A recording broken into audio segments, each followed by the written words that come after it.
అందరికీ నమస్కారం. మేము ప్రభుత్వ డిగ్రీ కళాశాల స్వయం ప్రతిపత్తి సిద్దిపేట నుండి వచ్చాము. జిజ్ఞాస 25-26 గాను మేము ఎంచుకున్నటువంటి అంశం ఘట్టం రామదాసు యక్షగానాలు ప్రదర్శన వ్యాప్తి. వీరు మా జిజ్ఞాస బృందం. ప్రస్తావన: మన దేశీయమైన ప్రదర్శన కళారూపాల్లో ప్రాచీనమైనది యక్షగానం. ఇది మన గ్రామీణ జీవన విధానంలో ప్రజలకు వినోదంతో పాటు సాహిత్య విలువలను, మానవీయ విలువలను అందించడంలో ముందువరుసలో నిలిచిన ప్రక్రియ. మెదకు సీమ యక్షగాన విద్యకు పెట్టింది పేరు. పండరి రామానుజరావు, కందాళ సుందరాచార్యులు, రమణయ్య పంతులుగా పేరుగాంచిన అందకవి బెల్లోతు రమణాచార్య మొదలైన వారు 100 ఏళ్లకు ముందే యక్షగానాలు రాసి ప్రదర్శించిన ప్రముఖులు. ఈ గోవకు చెందిన యక్షగాన కవి కళాకారుడు సిద్దిపేట జిల్లా మిర్దడికి చెందిన గడ్డం రామదాసు. తర్వాతి అంశాన్ని సోదరి హరిత ప్రస్తావిస్తుంది. పరిశోధన ఉద్దేశం, ఆవశ్యకత. సిద్దిపేట పరిసర ప్రాంతంలో యక్షగాన రచనలో సుప్రసిద్ధుడు గడ్డం రామదాసు. తన స్వగ్రామమైన మిరుదొడ్డి నుంచి తన రచన వ్యాసంగాన్ని కొనసాగించాడు. ఈయన ఆశుకవిరత్న బిరుదాంతికుడు. శతక రచనలో మొదలుపెట్టి 20కి పైగా యక్షగానాలు, భక్తి కీర్తనలు, మంగళహారతి పాటలు రాశారని తన శిష్యులు మరియు గ్రామస్తులు తెలియజేస్తున్నారు. వీరి యక్షగానాలను చిందు కళాకారులు ఇప్పటికీ ప్రదర్శిస్తున్నారు. వీటిని పరిశీలించుటకు గడ్డం రామదాసు యక్షగానాలు ప్రదర్శన వ్యాప్తి అనే అంశంపై మేము జిజ్ఞాస పరిశోధనకి ఎంచుకున్నాము. తర్వాత అంశం కొనసాగిస్తుంది. పరికల్పన.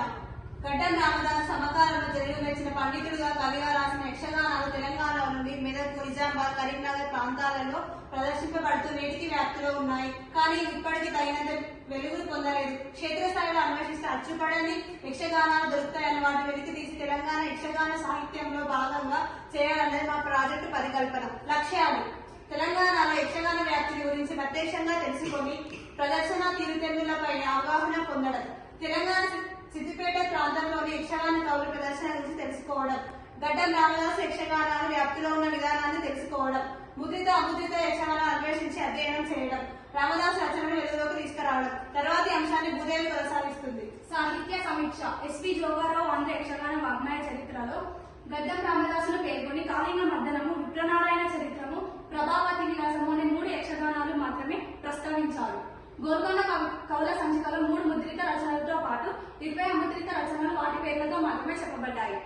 సింధు కళాకారులు ముద్రిత, అముద్రిత యక్షగానాల రాతపత్రులను ఆధారం చేసుకుని వీరి యక్షగానాలను ఊరూర ప్రదర్శిస్తూ సజీవంగా ఉంచుతున్నారు.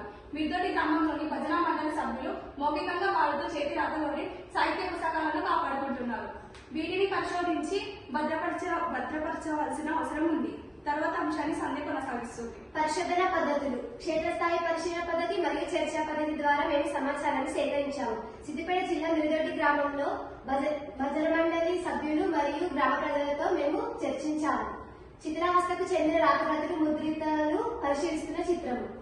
విషయ సేకరణ. మిరుదొడ్డి గ్రామానికి వెళ్లి గ్రామ పెద్దల ద్వారా సమాచారం సేకరించాము. రామదాసు యక్షగానంలో పలు పాత్రలు పోషించిన తోట నర్సారెడ్డి, కానుగంటి మల్లయ్య, ఎర్రోల రాజయ్య మొదలైన కళాకారులను కలుసుకుని అముద్రిత యక్షగానాల వివరాలు సేకరించాము. పరిసర గ్రామాలు సందర్శించి కళాకారులు, సాహిత్య ప్రేమికుల దగ్గర నుంచి సమాచారం సేకరించాము. విషయ విశ్లేషణ. గడ్డం రామదాసు సిద్దిపేట జిల్లా మిరుదొడ్డి గ్రామంలో 1878లో పద్మశాలికులంలో జన్మించారు. వీరు వరకవిగా, ఆశుకవిగా ప్రసిద్ధి చెంది 20కి పైగా యక్షగానాలను, కీర్తనలు, మంగళహారతులు రచించాలని ప్రసిద్ధి. గడ్డం రామదాసు మునిమనుడు గడ్డం విఠల్ దగ్గర ముద్రిత సాహిత్యంతో పాటు కుచేలోపాధ్యాయం, ద్రౌపది వస్త్రాపహరణం అనే అముద్రిత యక్షగానాలు, మంగళహారతి పాటలు కనుగొనడం జరిగింది. సిద్దిపేట సమీపంలోని ఇమాంబాదు గ్రామాన్ని సందర్శించి అక్కడి చింది యక్షగాన కళాకారులు అయిన చిరంజీవి దగ్గర భీష్మ విజయం అనే అముద్రిత యక్షగానం రాతప్రతిగా దొరికింది. తర్వాతి అంశాన్ని సోదరుడు సాహిత్యాన్ని కొనసాగిస్తారు. అముద్రిత యక్షగానం. సత్యవర్మ చరిత్ర, దుర్యోధన గర్భాపహరణం, సముద్ర మదనం, బ్రహ్మ గర్భాపహరణం, కృష్ణ లీలా విలాసం, రాధా మాధవ విలాసం వంటి అముద్రిత యక్షగానాలు 20 వరకు ఉన్నాయి. ముగింపు. ప్రజల యక్షగానాలు, కళాకారులు మౌఖికంగా పాడుకుంటున్న గడ్డం రామదాసు కీర్తనలు, యక్షగానాలు సేకరించి ముద్రించడం వల్ల గడ్డం రామదాసు సాహిత్య కృషిని ప్రపంచానికి తెలియజేయవచ్చు. సూచనలు: వీరి అముద్రిత యక్షగానాలను సేకరించి ముద్రించాలి. శిథిలావస్థలో ఉన్న రాతపత్రులను ముద్రిత యక్షగానాలను కూడా ముద్రణ చేయాలి. మౌఖికంగా ప్రచారంలో ఉన్న వీరి సాహిత్యాన్ని సేకరించి అందుబాటులోకి తీసుకురావాలి. తర్వాతి అంశాన్ని కూడా తెలియజేస్తారు. మిరుదొడ్డి సమీప గ్రామమైన రామదాసు గారి గురించి అంతగా తెలియదు. మేము ఈ ప్రాజెక్టు చేయడం ద్వారా గడ్డం రామదాసు గారి గురించి, వారి రచనల గురించి, వారి యక్షగానాల గురించి తెలుసుకున్నాము. మాకు ఈ సమాచార విశేషీకరణలో తోడ్పడినటువంటి గ్రామ పెద్దలకు, గ్రామ ప్రజలకు మరియు మాకు ఈ అవకాశం కల్పించినటువంటి కళాశాల విద్యాశాఖ వారికి, కళాశాల ప్రధానాచార్యుల వారికి, తెలుగు శాఖాధ్యక్షులకు, ప్రాజెక్టు పర్యవేక్షకులకు, తెలుగు అధ్యాపకులకు మరియు ఇంతవరకు మేము చెప్పింది విన్నటువంటి మా తోటి విద్యార్థులందరికీ మా హృదయపూర్వకమైనటువంటి నమస్కారాలు.